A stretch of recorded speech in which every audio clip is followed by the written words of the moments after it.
aun cuando se utilicen elementos plásticos que siempre tengan una dimensión política, estaríamos ante el graffiti. Pero si es solamente lo plástico, digamos, si es una recreación plástica, estaríamos mucho más del lado del arte. Es que la gente asume que ser político es como ser mamerto, ¿sí me entiende? O decir A o decir B. ¿Qué es graffiti? ¿Qué es graffiti a lo bien? La persona que se posesiona de un miro se está afirmando como persona, como artista, como protesta, como yo soy, aquí estoy. Si no les gusta, aguántense. Significa una resistencia, un desagrado, una insatisfacción ahí permanente. Se me ocurrió que el graffiti siempre tenía que ser como rápido y era como dejar ahí una marca. Como las inscripciones que hay en las entradas de las estaciones de Transmilenio, que no son pinturas sino que son hechas con una llave o algo así, que es una cosa, es un graffiti. Para mí el graffiti ya no es algo que solamente tenga que ver con hacerlo con una lata o hacerlo con un material así como clásico, un marcador, o sea, ya es como cualquier cosa que sea para intervenir el espacio y que esté diciendo algo, así sea algo muy personal y que nadie más entienda, o sea, como que la vuelta es ya más de transgredir como el espacio público que la utilización de definición por un material. Se va pintada en la calle con intención o sin intención. Con intención o sin intención, inclusive la publicidad, por lo arbitrario. Pues el graffiti es como un medio de comunicación, es eso esencialmente, desde otras tendencias o desde la escena cultural o contracultural en que esté, pues tiene como sus diversas intenciones, sus diversos discursos. Creo que el graffiti se pone en la posición contraria a la dominante, como para hacer la resistencia, sea de donde sea.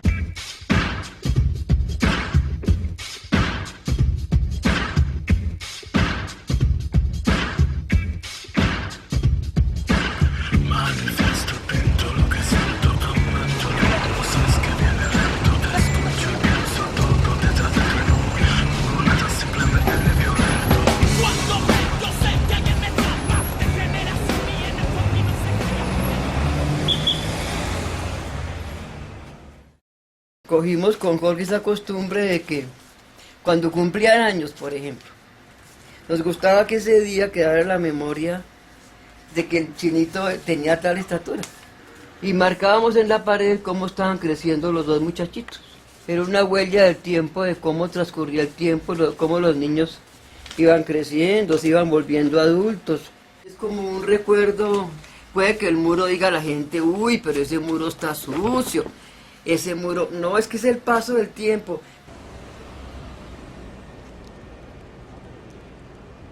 El graffiti es la pared y la pared es la comunicación. El graffiti es el origen de la comunicación humana en términos pues digamos que de lo visual, de lo escrito, ¿no? ¿En qué medida? En la medida en que los primeros homínidos y los primeros homo sapiens que tuvieron la necesidad de comunicar y de dejar una traza de su vida y de su historia y de sus sociedades, lo hicieron justamente haciendo grafitis. Aquí en la sabana de Bogotá, los primeros grafitis, los precursores del grafiti realmente fueron los llamados petroglifos, que hacían los chibchas en diversas partes de la sabana y en los linderos, en las fronteras de su imperio chibcha, para marcar determinados tipos de cosas relacionadas con la fertilidad, con su cultura, con las fronteras mismas. La presencia de la rana, del sapo en toda la sabana de Bogotá, grafiteado sobre las piedras, pintado con pinturas vegetales, es enorme. El arte rupestre nació así. Cuando un niño coge un lápiz, el niño no pregunta dónde pinta, el niño pinta donde su instinto le dice.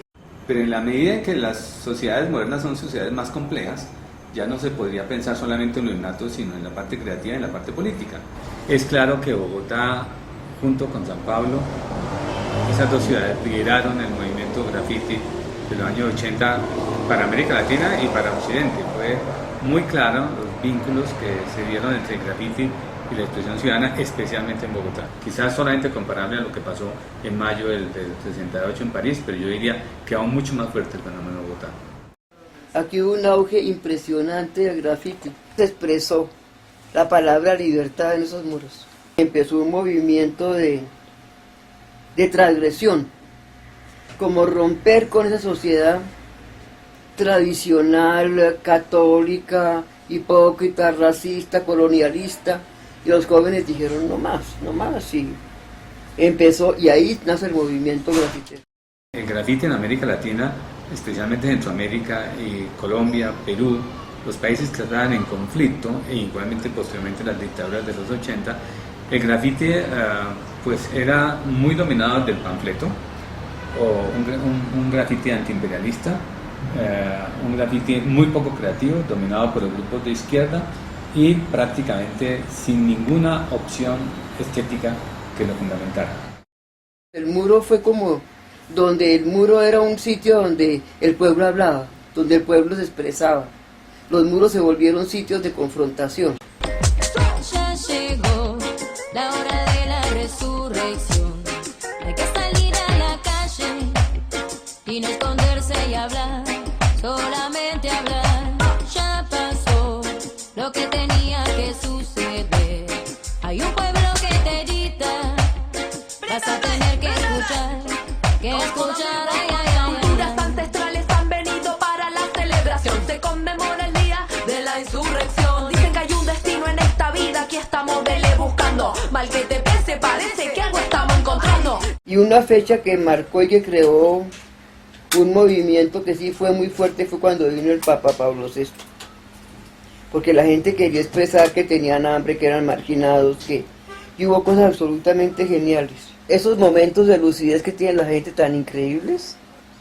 Y luego, cuando los 500 años, los indígenas empezaron a crear todos unos símbolos para decir no a los 500 años. La ciudad se veía llena de, por ejemplo, Cristóbal Colón con una cruz encima, negando el descubrimiento, rechazando el encuentro de dos mundos. Lo que ocurre en Bogotá en los años 80 es que se trastoca el régimen panfletario y entra un aspecto figurativo, no tanto estético cuanto figurativo, o sea, se introduce la figura.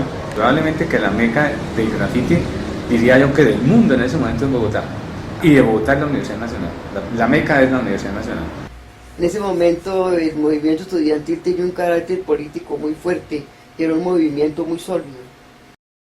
La Universidad Nacional ha tenido sus muros para que pasen todas las tendencias, desde los mamertos hasta los prochinos, hasta los anarcos, hasta lo que usted quiera. Y tienen dos símbolos que son vitales, que eran Camilo y el Che Guevara.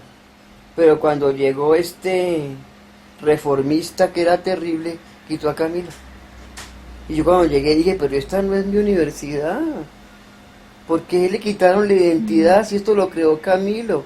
Él la fundó con Orlando Fassborda. ¿Por qué no lo quitaron? Y quedó un muro ahí anodino. Lo quitaron. Cuando quitaron lo del Che hubo un conflicto tenaz. Él quitó la del Che también. Y tuvieron que volverla a colocar. Porque era la Plaza Che Guevara. Los símbolos que le dan carácter a la Universidad Nacional. El grafiti en Colombia estuvo muy ligado a los movimientos políticos y a los movimientos sociales políticos. Entonces, en la medida en que esos movimientos políticos, incluso la guerrilla o grupos, digamos, ilegales, dentro de la institución, decrecen, también decrece el movimiento grafiti. Grupos como el M19, a propósito, que en ese momento aún no se había desmovilizado.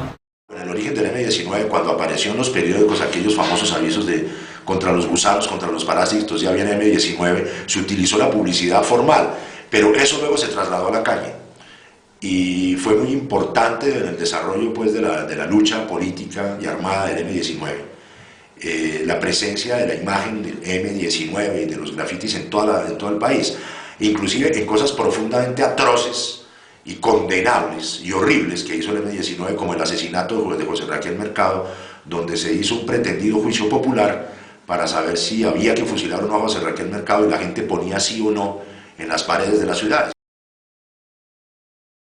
El otro trabajo grafitero, de alguna manera, del M19, fue tan importante que en esa época nosotros sabíamos perfectamente, quienes estábamos cercanos al asunto, que ya no era la militancia urbana del M-19 la que pintaba las paredes, sino que un montón de gente que se sentía convocada políticamente adoptaron el graffiti del M para expresarse y ponían consignas que no eran necesariamente consignas del pueblo del M-19. El M-19 podía poner con el pueblo, con las armas al poder, y de repente en un barrio ponían contra la corrupción en no sé qué M-19. ¿Dónde vuelve a tomar fermento un graffiti? Cuando de nuevo encuentra el preludio de la prohibición. Digamos, la legitimación del graffiti, pues por supuesto es acabar con el graffiti. Entonces, el graffiti siempre en su historia ha sabido salirse para conectarse con lo que no es permitido, con lo que no es institucional, para volver a proponer una nueva imaginería.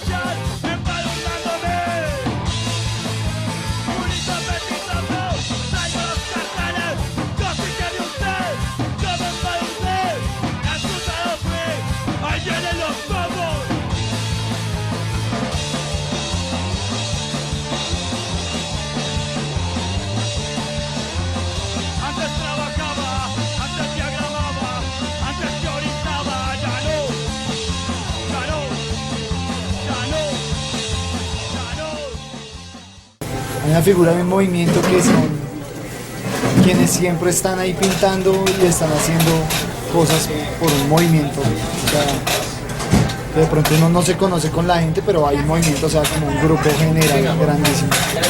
Y sobre ese movimiento pues hay grupos que se forman que pues con sus ideales se forman para seguir trabajando y llevar pues su trabajo a otras instancias.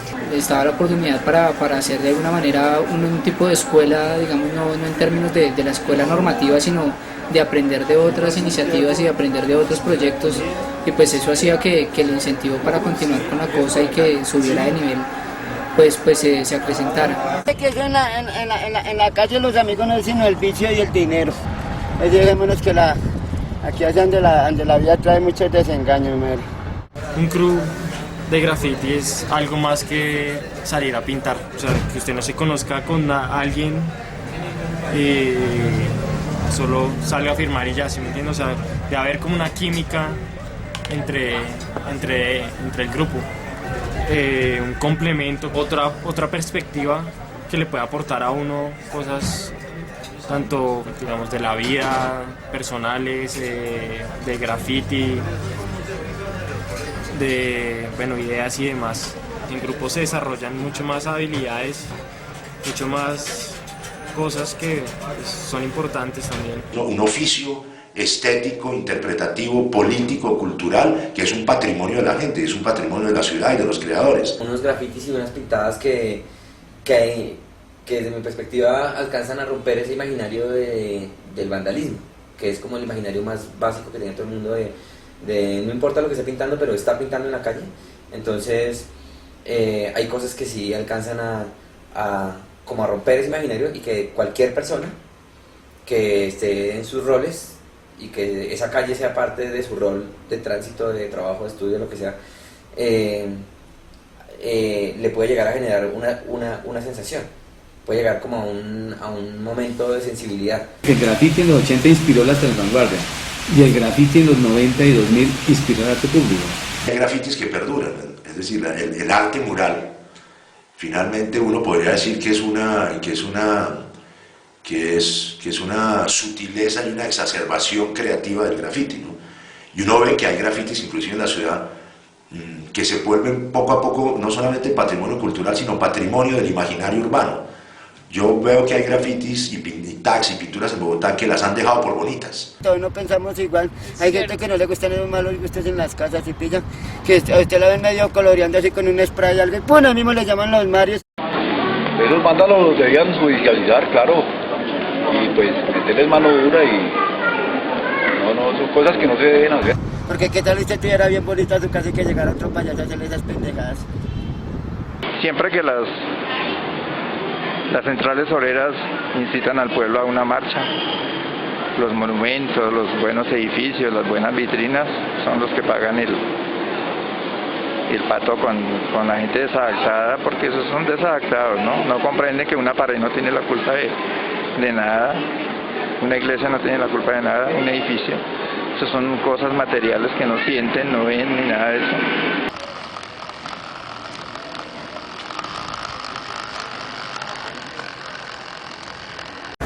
Uno va por ahí caminando y de pronto ¡prum!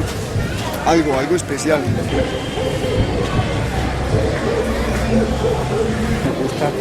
gusta ver la gente cuando de su cabecita va sacando todo aquello, ¿sí? Y da un mensaje. Ese es un mensaje que va a impactarle a la gente. Tienen que ir apareciendo nuevas propuestas que se salgan de eso internacional. Si el graffiti lo hacen en todos lados igual, pues pierde el sentido de combate, que es el que yo siempre he considerado inherente al graffiti. No se pueden pintar las paredes aparentemente, pero yo creo que hay una aceptación generalizada en Colombia y en el mundo de que la expresión de la pared que cuenta y que dice cosas es respetable y es un patrimonio de la condición humana contemporánea. Una vez estaba pintando como en la Caracas con 72. Bueno, pinté ahí como unos mano firme, me subí a un taxi. Llegamos a la 127 y estaban parando una cantidad de carros. Yo le pregunté al taxista que qué creía que era lo que pasaba. Cuando no, seguramente se robaron un carro o algo. Cuando nos orillaron fue a nosotros, nos venía persiguiendo. Entonces, bueno, nos bajamos y obviamente tenía las manos todas pintadas. Yo había metido las plantillas debajo de la silla, la sacaron, pues era la imagen de Uribe, pues que es un poco más grave si es de parte de ellos. Entonces ellos empezaron a preguntarme pues como por qué hacía eso, que si me daba cuenta de la gravedad del asunto, que pues que ya llegaba el camión. Esa olla, esa mina, esa finca y ese mame, ese paramilitar, soy propietario del señor Matanta. Ese federal, ese chivato y ese sapo, el sindicato y el obispo, el general, soy propietario del señor Matanta. Buenas jineteras y alcohol que están bajo control, la escuela y el monte de piedad, soy propietario del señor Matanta. Él define lo que va, dice lo que no será, decide que la paga, dice que vivirá. Y esa tierra y ese bar son propiedad del señor Matanta. Escúchalo, güey, su palabras. Ni siquiera respetan las propiedades privadas porque, digamos, la Caracas hay puesto de predios que son privados y los taparon de igual manera. Están tapando, pero además también están haciendo graffiti. Normal dije, no, pero es que yo tengo permiso. Lo que pasa es que él tomó pues porque está con uniforme y el man pasa a ganar. ¿Me entiendes? El man llegó y me dijo, no, es que esto es una propiedad privada. Y le dije, es que yo pedí permiso. Y el pucho no estaba, pero si no daba permiso. Me llevaron para el Cali. Delante de las cámaras deja constancia que sí está de acuerdo que pinten esto. No, lo que pasa es que fue que lo pintaron esta mañana porque había muchas vulgaridades, había muchas cosas, sí. Nosotros pasamos y vimos. Entonces le preguntamos al comandante y no, que de policía comunitaria. Y tenía muchas cosas pintando, entonces nosotros nos mandaron a pintar. ¿Usted está de acuerdo con eso? Entonces, ya ahí nosotros no podemos hacer nada porque se queda seguro. Reprimir el graffiti pues es otra estupidez, como todas las estupideces de la represión. Porque yo creo que Colombia ha sido un país tremendamente represivo, a todos los niveles. Ha sido una sociedad castradora, represiva, que no ha entendido la convivencia. La calle exige sentimiento, lucha y personas reales, originales, naturales, sin efectos especiales. Porque el abuso y la incomprensión de aquellos cerrados oficiales, si supuestamente nacimos libres e iguales. Yo no comprendo la visión ni la discriminación de los que mantienen esa posición. Si se acabó la esclavitud y el odio, con más razón tenemos derecho a la vida y a la libertad de expresión. En este contexto de polarizaciones políticas, en ese contexto de violencia política, el camino que queda es resistir desde lo simbólico.